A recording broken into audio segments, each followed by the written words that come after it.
예, 계속해서 우리 지난주부터 보았던 말씀입니다. 에베소서 2장 1절에서 7절까지를 다시 한 번 더 읽도록 하겠습니다. 그는 허물과 죄로 죽었던 너희를 살리셨도다. 그때 너희는 그 가운데서 행하여 이 세상 풍조를 따르고 공중의 권세 잡은 자를 따랐으니 곧 지금 불순종의 아들들 가운데서 역사하는 영이라. 전에는 우리도 다 그 가운데서 우리 육체의 욕심을 따라 지내며 육체와 마음에 원하는 것을 하여 다른 이들과 같이 본질상 진노의 자녀이었더니 긍휼이 풍성하신 하나님이 우리를 사랑하신 그 큰 사랑을 인하여 허물로 죽은 우리를 그리스도와 함께 살리셨고 너희는 은혜로 구원을 받은 것이라. 또 함께 일으키사 그리스도 예수 안에서 함께 하늘에 앉히시니 이는 그리스도 예수 안에서 우리에게 자비하심으로써 그 은혜의 지극히 풍성함을 오는 여러 세대에 나타내려 하심이라. 아멘.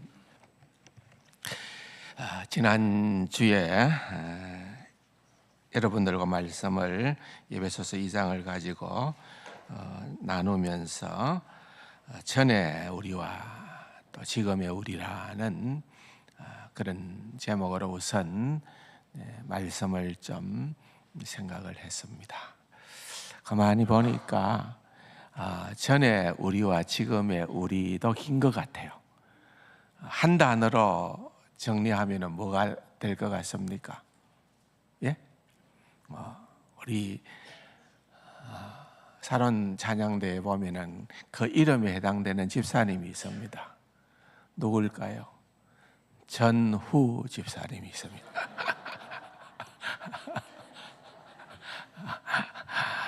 전후면 충분합니다. 전후. 예, 그렇죠. 예전 또 지금 이후라는 그런 관점으로 두 주간 계속해서 말씀을 나누려고 생각을 하는데 아마 우리 전후 집사님은 특별히 에베소서 2장 말씀이 깊이 새겨질 수도 있겠다 그렇게 생각을 합니다. 저는 뭐였죠? 저는 1, 2, 3절을 통해서 저는 예전의 우리의 모습, 하나님의 은혜, 하나님의 긍휼하심 이전의 우리의 모습은 어떠했는가?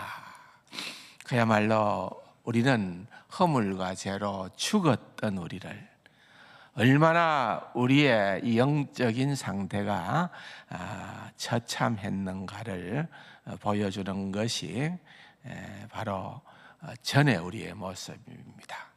1, 2, 3절의 핵심은, 초점은 나라는 거예요. 나. 자연인으로서의 나입니다. 그런데 4절에서부터 7절까지는 그 초점이 하나님께로 옮겨지는 거예요.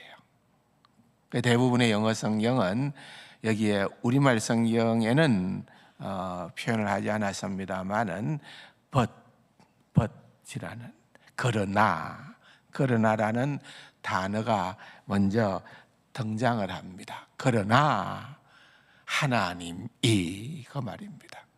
과거가 이래였지만은 그러나 하나님이 이렇게 우리를 위해서 행하셨다. 그것을 4절에서부터 7절까지 얘기를 하는 거예요. 그래서 그 그러나라는 것은 반전을 의미합니다. 반전. 우리가 정말 놀라운 반전을 갖게 되었다. 그게 바로 하나님의 은혜라고 하는 사실을 얘기를 하는 거예요. 4절 말씀이 정말로 좋은 말씀이라고 여러분들에게 말씀을 드렸었죠. 다시 한 번 더 봅시다. 긍휼이 풍성하신 하나님이 우리를 사랑하신 그 큰 사랑을 인하여 제일 앞에 단어를 하나 더 넣자 하면은 그러나 긍휼에 풍성하신 하나님이 우리를 사랑하신 그 큰 은혜를 인하여, 그 말입니다. 하나님의 긍휼이 얼마나 큰가, 하나님의 사랑이 얼마나 큰가, 그것은 너무나도 풍성하고 또한 무한하고 또한 한이 없으시고 청량할 수 없는 그런 의미가 이 풍성하다라는 말 가운데에 담겨 있다는 굉장히 강한 표현입니다. 하나님의 그 엄청난 긍휼하심, 그걸로 인하여 하나님이 우리를 이렇게 큰 사랑으로 사랑하셨다, 그 얘기를 하고 있는 겁니다. 비교할 수 있는 그 무엇도 없습니다. 이 고백을 사도 바울처럼 할 수만 있다고 하면은 그냥 여러분들이 4절을 한번 읽고 석 지나가는 것이 아니라 이 말씀이 너무너무 엄청난 말씀이어서 이 말씀이 내게는 결단코 포기할 수 없는 절대적으로 중요한 하나님의 말씀이 되기에 내가 이 말씀을 붙들고 있다고 하면은, 내가 이 말씀에 사로잡혀 있다고 하면은 그 사람은 정말로 행복한 사람이다. 진짜로 행복한 사람이다. 우리 생에 어떠한 일들이 일어나든지 간에 말이죠. 우리 각자는 형편과 처지가 다 다릅니다.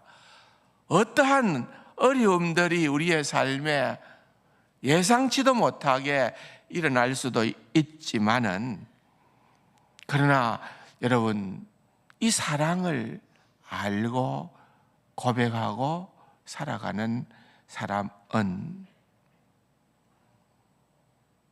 너무너무 행복한 사람이라는 거예요. 과거에 우리는 이런 사람이었는데 이제 이런 행복한 사람이 되었다. 무슨 일이 일어났다는 거죠. 과거에는 허물과 죄로 인하여 죽었던 우리였는데 그 상태로 우리를 그냥 버려두지 아니하시고 하나님이 우리를 살려내셨다는 거죠. 지금까지 우리는 정말 우리의 인생을 돌아보면은 의미 없는 그냥 쳇바퀴 도는 그러한 인생의 삶을 살았다고 하면은 이제는 의미가 충만한 삶으로 우리를 부르셨다는 거죠. 어마어마한 일이 일어났다는 거예요. 4절에 보니까 두 가지 성품을 이야기를 하고 있습니다.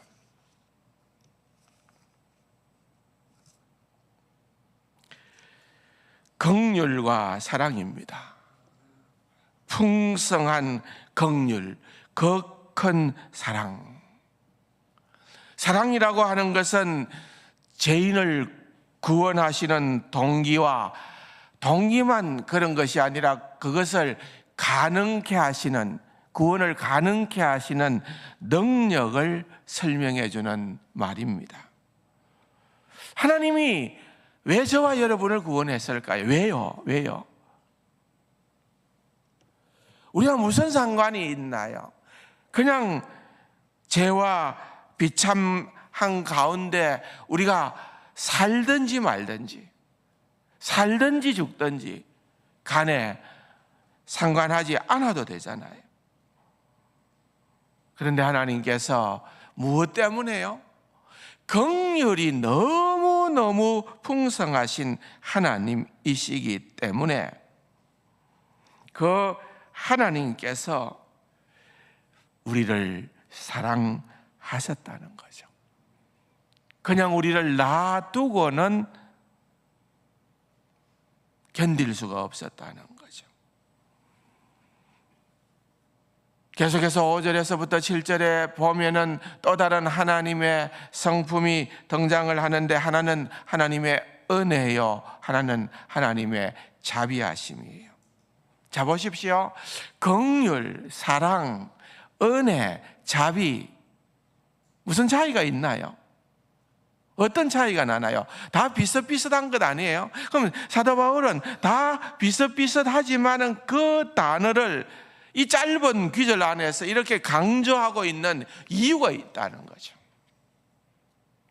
그 하나님의 긍휼, 사랑, 은혜, 자비하심 때문에 우리 인간에게 어떤 일이 일어났는지를 말하고 싶은 거예요. 말하자면은 우리는 인생을 살아가면서 좀 누구나 자기가 괜찮은, 잘하는 그러한 생각을 갖고 살아갑니다. 나 이만큼 괜찮은 사람이네, 그걸로 살아가는 거예요. 그 자존심이 누구나 있어요. 그런데 하나님의 말씀은 철두철미 그 자존심을 무참하게 박살을 내는 겁니다. 너는 괜찮은 자가 아니라 이 말이에요. 너는 비참한 인생이다. 네가 가지고 있는 그 자존심 50년 갈 거겠냐? 100년 갈 거겠냐? 아무리 똑똑한 사람도요, 세월이 흘러가면은 총기가 사라져 갑니다. 어쩌다가 요양병원을 신방을 한다든지 하게 되면은 우리가 느끼는 것들이 있잖아요. 과거의 저분은 과연 어떤 모습이었을까? 지금은 연세가 드시고 또 모든 상황이 그럴 수밖에 없는 처지가 되어서 있지만은 우리가 볼 때에는 별 구분이 안 가요. 다 똑같은 유니폼을 입고 있고 또 다 연세가 들고 그래요. 그런데 개인적으로 들어가 보면 다르겠죠. 왕년에 잘 나가셨던 분들 얼마나 많습니까? 제가 미국에서 목회할 때 만나는 한국 사람들마다 하는 소리는 왕년에 이런 얘기입니다.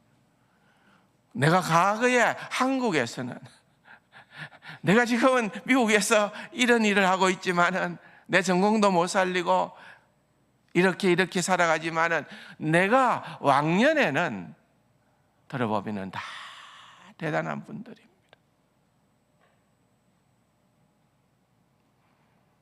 그런데 여러분, 사실 인간은 별 존재가 아닙니다. 자기 자녀를 알아보지 못하시는 분들도 들어 계시고요. 심지어는 가장 기본적인 그러한 일들도 누구의 도움을 받지 않고서는 제대로 해낼 수 없는 그러한 처지에 놓인 분들도 많이 있는 것입니다.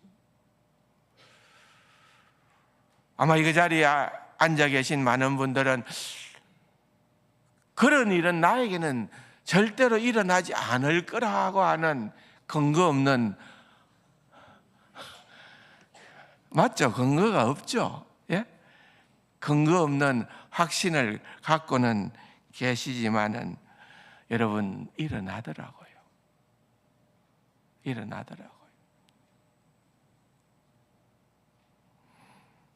그럴 때 예를 들어서 우리의 자존심이 다 무너지고 우리의 어떤 존엄, 우리가 그동안 가지고 살았던 나의 존엄이 무너지고 그럴 때에 과연 남는 게 뭐죠?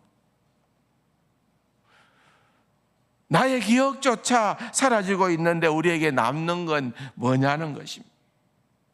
여러분, 우리 인간의 의미가 내가 얼마나 건강하냐, 내가 얼마나 돈이 많으냐, 내가 얼마나 좋은 옷을 입고 있느냐, 내가 얼마나 좋은 집에 살고 있느냐, 여러분, 그런 것들로 우리 인간의 의미를 재어 보려고 한다면은 참으로 그것은 헛된 노력입니다. 의미는 그런 데서 찾는 것이 아니라고 성경은 가르치죠. 내가 건강하든지 그렇지 않든지, 사회적으로 성공했든지 그렇지 않든지, 그런 것이 아니고 여러분 정말 정신 차리고 들어야 돼요. 여는 우리 인생의 의미는 내가 하나님의 풍성하신 긍휼을 입은 자인가 아닌가, 거기에 달려있다는 것입니다. 하나님이 나를 사랑하시는데 하나님이 나를 사랑하신 그 사랑이 얼마나 크고 놀라운지를 내가 과연 깨닫고 살아가는가. 왜냐하면 여러분, 우리 인생이라고 하는 것은 영원에 비추어 보면은 점에 지나지 않기 때문에요. 우리가 아무리 많이 산다 해도 영혼에 비추어 보면은 점에 불과한 거예요. 지나가는 거니까요. 그래서 사도 바울은 하나님의 긍휼, 자비, 사랑, 은혜 때문에 우리에게 어떤 일이 일어났는가, 우리에게 어떤 변화가 일어났는가를 설명하기 위해서 그 당대에는 없었던 헬라어 단어, 사도 바울이 만들었던 합성어죠. 합성어. 없었는데 이걸 설명하기 위해서 만들어 놓은 새 단어가 오늘 본문에 등장을 합니다. 원래는 헬라어에는 그런 말이 없었는데 만들었다는 거예요. 그게 뭐냐 하면은 5절에 보니까 함께 뭐라고요? 함께 살리셨고 그래요. 우리말에는 함께 살리셨다 하니까 두 단어로 되어 있는데 이 합성어 원래 바울이 만든 헬라어는 이게 한 단어예요. 한 단어. 함께 살리셨다는 단어가 한 단어로 만든 합성어예요. 함께 살리셨고 그 다음에 두 번째로는 6절에 보면은 함께 뭐 했다? 일으켰고 함께 일으켰고 이것도 합성어로 한 단어예요. 또 6절 하반부에 보면은 함께 하늘 우편에 보좌에 뭐 했다고요? 앉히시니. 이 세 단어예요. 함께 일으켰고 함께 살리셨고 함께 일으켰고 함께 앉혔었다, 이 말이에요. 사도 바울은 이 세 단어를 통하여서 과연 무엇을 얘기하고자 했을까요? 여러분, 여기에 보면은 예수님이 죽었다가 다시 사셨다는 거예요. 사도 바울이 지금 무슨 얘기를 하는가 하면은 네가 예수 믿잖아. 지금 그리스도인들에게, 에베소 교회 성도들에게 얘기하잖아요. 네가 예수 믿잖아. 그러면 너는 하나님의 긍휼하심을 입은 자고 하나님의 그 큰 사랑을 입은 사람이야. 그런 사람이라고 하면은 예수님이 죽었다가 살아나셨다. 그 주님의 부활의 순간에 너도 함께 살아난 거야. 아멘. 너도 예수님의 부활과 함께 살아난 거야. 그리스도와 함께. 그리고 예수님께서 하늘로 올라가셨잖아. 그때 너도 그리스도와 함께 올라갔다는 거예요. 예수님과 함께 성전했다는 거예요. 그리고 지금 예수님이 하나님 보좌 우편에 앉았다. 너도 지금 하나님 우편에 앉아 있는 거라는 거예요. 그런 무한하신 하나님의 사랑을 받고 있다는 거예요. 이 얘기를 하는 거예요. 놀라운 사실은 이 함께 살리셨고, 함께 일으켰고, 함께 앉혀섰다는 이 단어를 사도 바울은 전부 다 과거 시제를 했어요. 과거 시제로 했다는 거예요. 여러분, 이게 무슨 뜻인고 하면은 이것은 이미 우리에게 일어난 일이나 진배가 없다 그 말이에요. 이건 확실하다 그 말이에요. 확실하다. 여러분, 사도 바울이 이 말을 했을 때에 1세기의 에베소 교회의 성도들은 에베소라고 하는 그 도시에서 신앙생활을 하면서 말로 다 할 수 없는 그러한 어려움을 겪고 있습니다. 예수 믿는다는 이유 때문에 상당한 불이익을 감당해야만 했습니다. 신앙 때문에요. 그런데 그러한 이들이 사도 바울의 이 편지를 받으면서 우리 영혼은 이미 살아났고 새 생명을 가지고 살고 있어. 누구와 함께? 그리스도와 함께. 우리 영혼은 이미 내가 지금 이러한 어려운 처지에 있지만은 이미 그리스도와 함께 성천했어.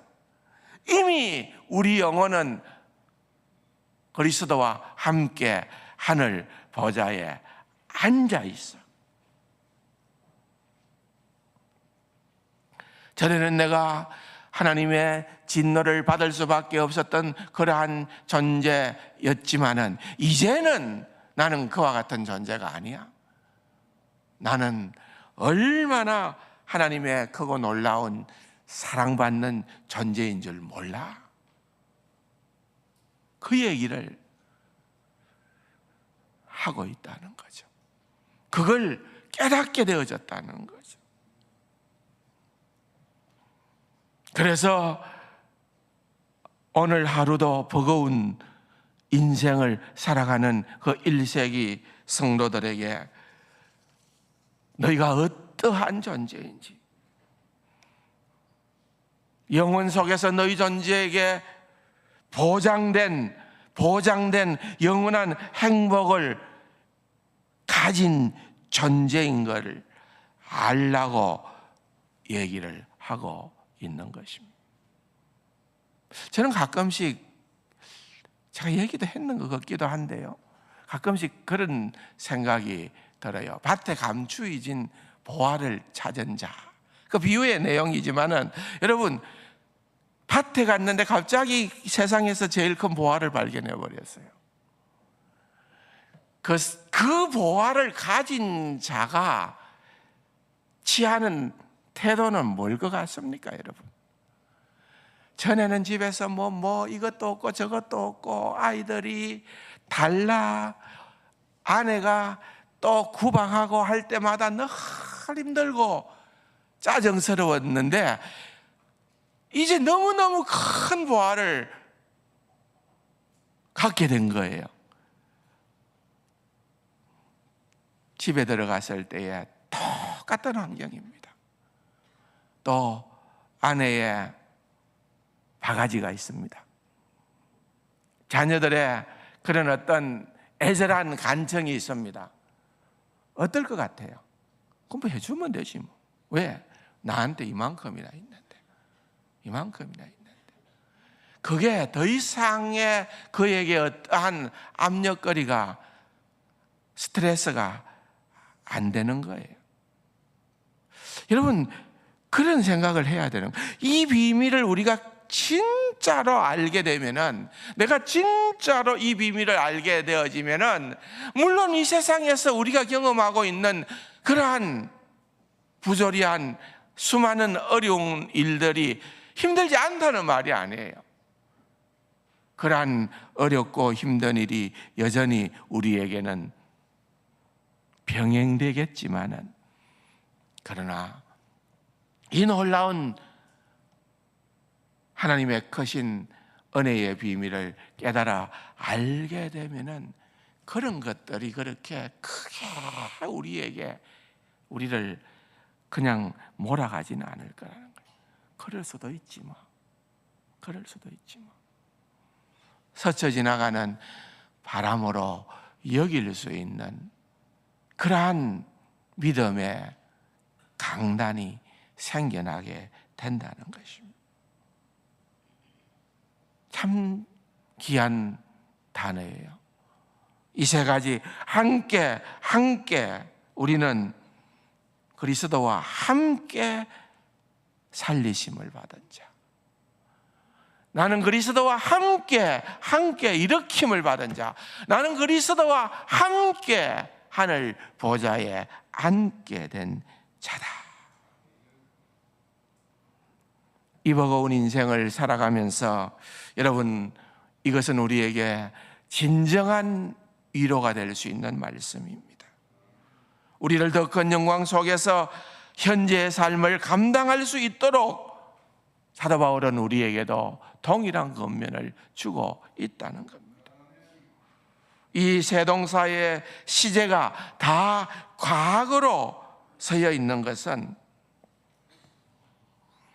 우리가 이 삶을 누리고 살아가야 된다는 것을 의미하는 것입니다.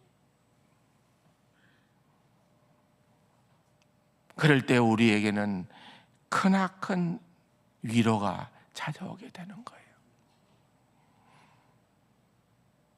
분명 사도 바울은 이 은혜를 누리면서 주의 일을 감당을 했던 것 같습니다. 갈라디아서 2장에 보면은 내게 사는 것은 그리스도다. 이제 내 안에 사는 것은 예수 그리스도다 고백하죠. 또 뭐라고 고백을 합니까? 이제 나는 나를 위해 살지 않고 나를 위해 죽었다가 다시 사신 그리스도를 위해 산다. 그렇게 고백하는.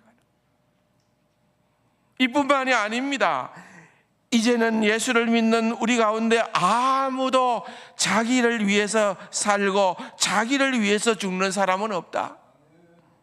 우리는 주를 위해 살고 주를 위해 죽는다. 로마서 14장에서. 뿐만 아니라 사도 바울은 내 속에서 능력으로 역사하시는 이의 역사를 따라 내가 힘을 다해 수고한다.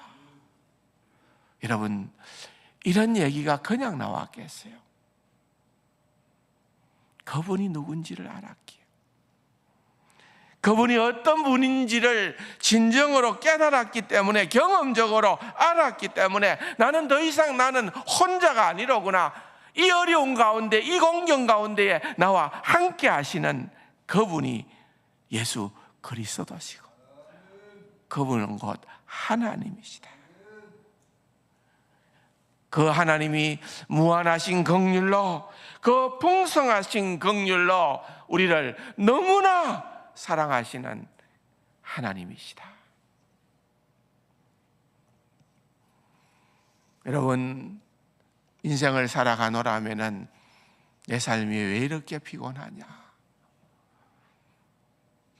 버겁냐, 견딜 수 없다고 느껴질 때들이 종종 있지 않습니까? 사랑하는 세상가족 여러분, 그런 순간에도 그리스도 안에서 하나님이 우리에게 주신 새로운 신분과 지위를 기억하고 시시각각 자신 안에 살아계시는 주님의 임재와 능력을 경험하며 살아가시기를 축복합니다. 그것이 바로 그리스도인들이 이 땅을 살아가면서 누릴 수 있는 축복입니다. 그런 의미에서 우리 기독교는 관념, 철학, 사상이 아닙니다. 기독교는 따라합시다. 실제입니다. 아멘. 기독교는 실제라는 거예요.